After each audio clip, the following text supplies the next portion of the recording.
ब्रह्मचर्या में सबसे पहली बात बताई है ब्रह्मचर्य,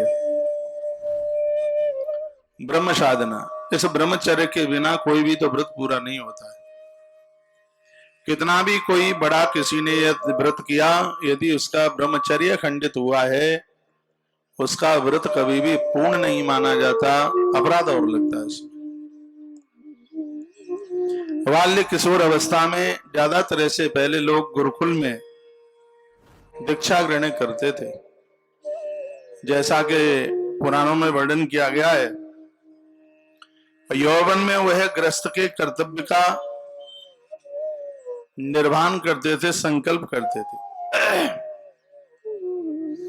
प्रौढ़ अवस्था में भौतिक वस्तुओं और व्यक्तियों का मोह त्याग कर पूर्णतः समाज और धर्म को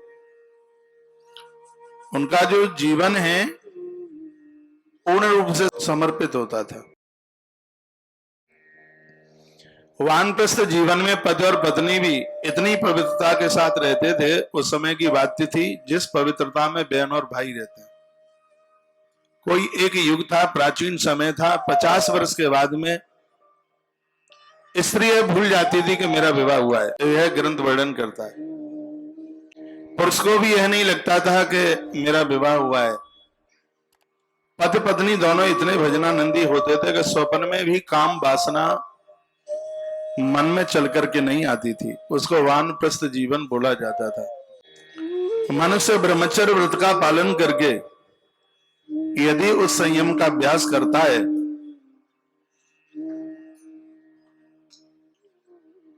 तो 25 वर्ष तक की है साधना उसकी युवान अवस्था और उसकी वृद्धा अवस्था को बहुत मजबूत कर देती है।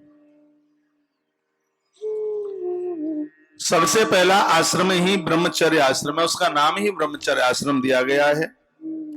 आमतौर पर जीवन के 25 साल तक इसको कम से कम माना ही गया है। 25 वर्ष तक, 25 वर्ष की आयु तक हर व्यक्ति को ब्रह्मचर्य धर्म का पालन करना चाहिए, चाहे स्त्री हो चाहे पुरुष। ब्रह्मचर्य का प्रथम अर्थ संसार की क्रिया की शक्ति का संचय करना, दूसरा अर्थ शिक्षा और भक्ति का संचय करना।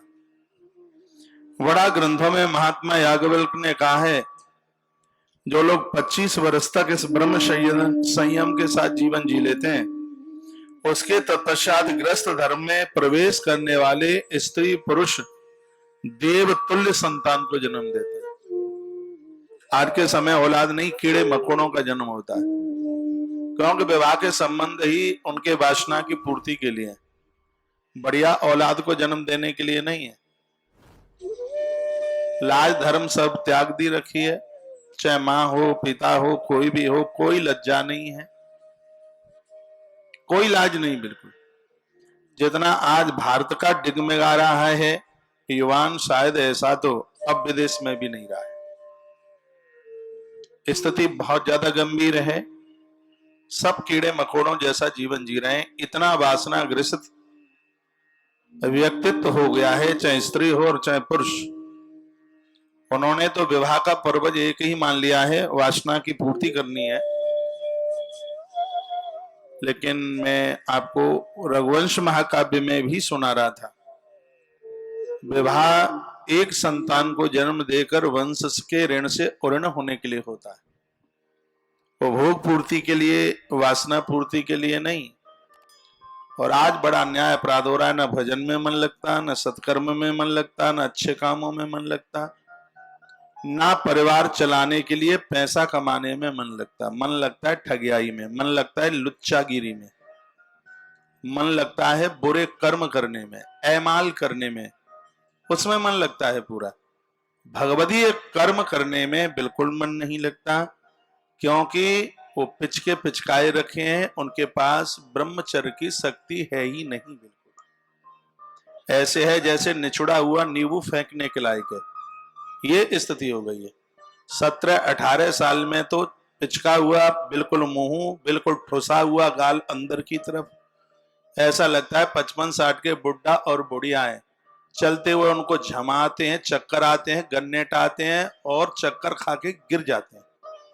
मेरी बात सुनने में अटपटी लग रही होगी, लेकिन मुझे पता है मैं गलत बोल नहीं रहा हूं, मैं श्लोक का कर रहा हूं व्याख्यान। ब्रह्मचर्यम इस मनुष्य की सबसे बड़ी शक्ति है, वह है ब्रह्मचर्य। जो ब्रह्मचारी नहीं है उसकी ना पूजा लगती, ना उसका हवन यज्ञ लगता, ना चाहे वह स्त्री हो चाहे वह पुरुष। सांसारिक क्रिया करने वाले स्त्री पुरुष जिस दिन वो सांसारिक कर्म में निरत रहे हैं, उस दिन वो ना यज्ञ करने के लायक हैं, उस दिन ना वो श्रद्धा श्राद्ध कर्म करने के लायक हैं, ना वो मठ मंदिर में जाने के लायक हैं।